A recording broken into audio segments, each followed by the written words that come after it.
Schools Rugby League 2023. Coach of Royal College, Dushanth Lewke. Hey, welcome back to the Gold Morning Drive. And in sports, in more rugby, we've got another very prominent rugby personality with us. Absolutely no stranger to not just the schools, but the national circuit as well. He was a member of the all-conquering Royal team of 2002, the vice-captain of it, in fact. Also captained CRNFC with distinction, played for Kandy Sports Club with distinction, and even captained the Sri Lanka side, and is currently the coach of Royal College. A very good morning to you, Dushanth Lewke. Very good morning, Nathan.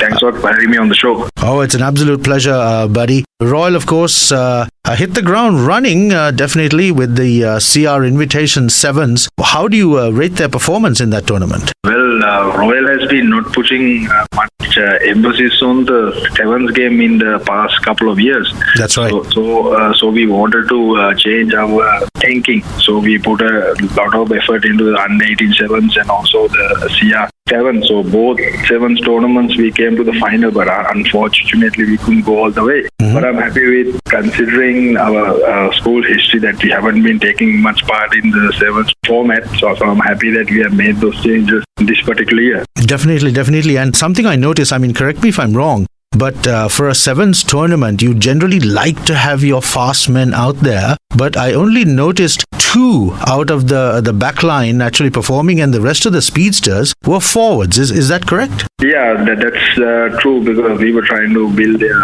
skill level up, and also Royal is known for the forwards, so we wanted to play to our strength even in the Sevens format of the game. Yeah, and they showed a lot of pace for forwards, and I think that getting to the final against a team like St. Peter's, whom you incidentally did beat in the initial stage as well, I thought was quite magnificent. Speaking of the league itself, in the last decade or so, Royal have been dominant, winning the league on 4 occasions in the last 10 years as well, and I know you were a very big part of those victories as well. Dushanth, run us through the team this year. Who leads Royal, and what can we expect from the seniors? Yeah, this particular, I think Royal has a balanced side. Mm-hmm. They are led by Captain Randul Sennaika, who will be playing at number 8, and also the vice captain will be Steven Pereira. He will be playing at fly half. So we have a pretty good balance between the forwards and the backs, and we got some exciting young boys who did well in the under-18 Sevens also coming through the ranks. Right. And some key senior players are left from last year, like fullback Nabil, who's our main place kicker, and front row Kavinash. So those boys will be looking to bring in some impact. I know the focus, obviously, ultimate focus is on the Bradby, the all-important Bradby Shield, much later on in the season. But your opening game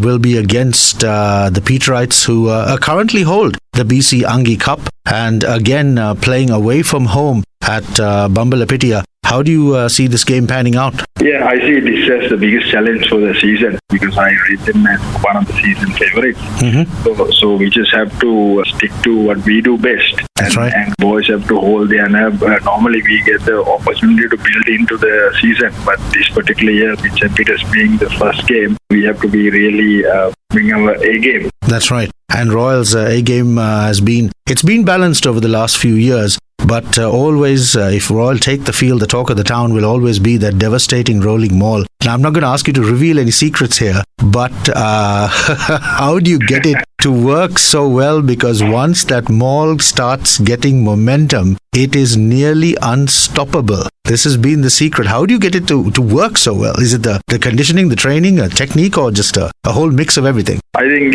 like you said, it's a mix of everything. You have to have the conditioning to execute it as well. And the boys have to have a good understanding of the technique and how to execute it. Mm-hmm. But ultimately, it comes down to the boys' will.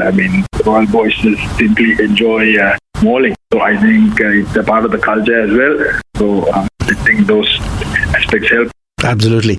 Just one final question, Lewke. Now, when it comes to player safety, a lot of the rules have been changed from the days that, you and I would have taken the field. And sometimes there's been a bit of criticism that they're a little too harsh, for the players. The slightest, I know player safety is of paramount importance, but the slightest miscalculation in collection, in tackling, as the players get penalized without a second word. What's your personal opinion on this? Do you think it's fitting? Because it's known to be a man's game after all, a bit of rough and tumble. But the new rules that have come into play over the last 2-3 years or so, do you feel it's fitting for the players? Well, yes at times and no at times, because like you say, player safety is key, and World Rugby has been putting enormous pressure on the referees and coaches to uphold the safety of the players and also the laws of the game. So keeping the tackle height low and not touching the player in the air and all those things.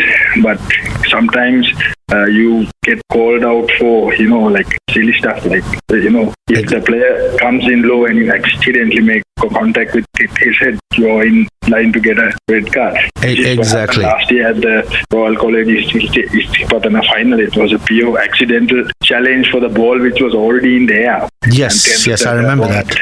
And then the Royal player got a red card, and then ultimately that cost us the league and the whole season. So there are pluses and minuses. So we at Royal, we have put a lot of emphasis on player safety, concussion management and all that. And in fact, this particular year, we have made it mandatory for all our players to wear gum shields, and we have got them custom made. So we are going to focus on minimizing concussions. That's good to hear. Player safety is definitely paramount. Well, here's wishing you all the best for a wonderful season ahead, Lewke, and all the best for the first game, the curtain raiser against St. Peter's as well. Thank you very much, Nathan. Thanks a lot for having me on the show.